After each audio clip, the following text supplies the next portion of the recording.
Wow, pwede pala yun. Toothpaste at Coke, pwedeng makapagpakintab ng ating mga toilet. Hello mga mamshi, sobrang legit nga pala ang hack na ito. Yung toothpaste at Coke ay pwede nga makapagpakintab ng ating toilet. Kaya naman for today's video, samahan nyo nga ako at ipapakita ko nga sa inyo kung paano ko nga napakintab yung aming toilet bowl. So ito na nga mga mamshi at sisimulan na nga natin gawin itong hack na ito. Bali naghanda nga lang ako dyan ng isang bowl tapos may kutsara tapos ito nga ang isang Coke na mismo. So una ko nga munang ilalagay itong Coke. Bali hindi ko naman ito ilalahat at kalahati nga lang yung ilalagay ko. O diba may maiinom pa nga ako pag nalinis ko mamaya yung bowl. So dahil nailagay na nga natin yung Coke, ang sunod naman nga nating ilalagay itong toothpaste. Kahit anong toothpaste naman ay pwede naman nating gamitin dito mga mamshi. Yan nga lang kasi yung toothpaste na meron ako dito kaya na nga yan yung ginamit ko. So ayan, pagmasdan nyo nga mga mamshi, habang nilalagay ko nga yung toothpaste ay talagang bumubula nga yan. So ilalahat nga pala natin itong toothpaste na ito mga mamshi para lalo nga kumintab yung ating lilinisin mamayang toilet. Tapos kapag nga nailagay na natin yung toothpaste ay hahalu-haluin nga laang natin ito at ang next naman nating ilalagay ay ito ngang dishwashing. Sobrang effective talaga nito mga mamshi at magugulat na nga lang kayo mamaya sa resulta kapag nga nalinis natin yung ating toilet. So ayan, at naglagay na nga lang pala ako ng 2 kutsarang dishwashing at hahalu-haluin ko nga ulit ito. Hahalu-haluin nyo nga lang hanggang mag-mix nga yung ating mga inilagay hanggang matunaw nga yung ating toothpaste. Maglalagay nga rin pala ako dito ng kaunting tubig. Ayan, kaunti nga lang yung nilagay ko diyan mga mamshi at hahalu-haluin na nga rin natin hanggang mag-mix na nga silang lahat. Nung mahalo-halo ko na nga at nag-mix na nga silang lahat ay naghanda na nga rin ako ng isang lalagyan para nga dito ko ilagay at hindi nga matapon.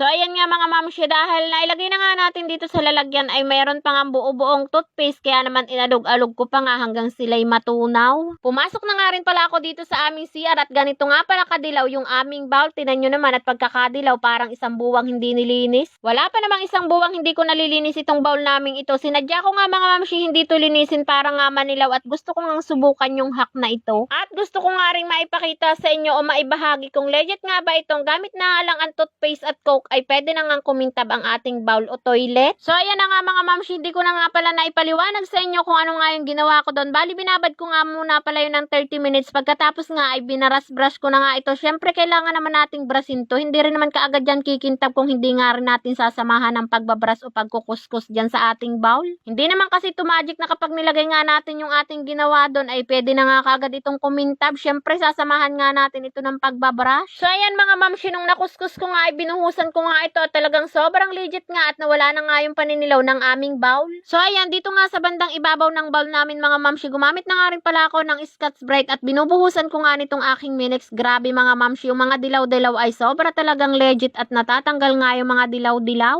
Wow, ang galing ng toothpaste mga mamshi. Hindi lang pala ngipin ang kayang paputiin nito, pati pala itong ating mga toilet o lababo ay pwede nga rin magpaputi dito. Tuwang-tuwa nga ako sa nagiging resulta mga mamshi dahil nakikita ko nga yung dilaw kapag kinuskus ko nga ay sobrang bilis nga ang matanggal. Kaya subukan nyo na nga rin ito mga mamshing hack na ito at sobrang effective nga at mamumuti talaga yung bowl ninyong yan at hindi na nga kayo mahihiya kapag may nag-CR sa inyo ay sobrang ganda at puti nga ng inyong mga toilet. Ay siya, hanggang dito na lang muna ang aking video at maraming salamat at kung nagustuhan mo pakishare naman at kung hindi ka pa nga nakapollow baka naman. Yun lang.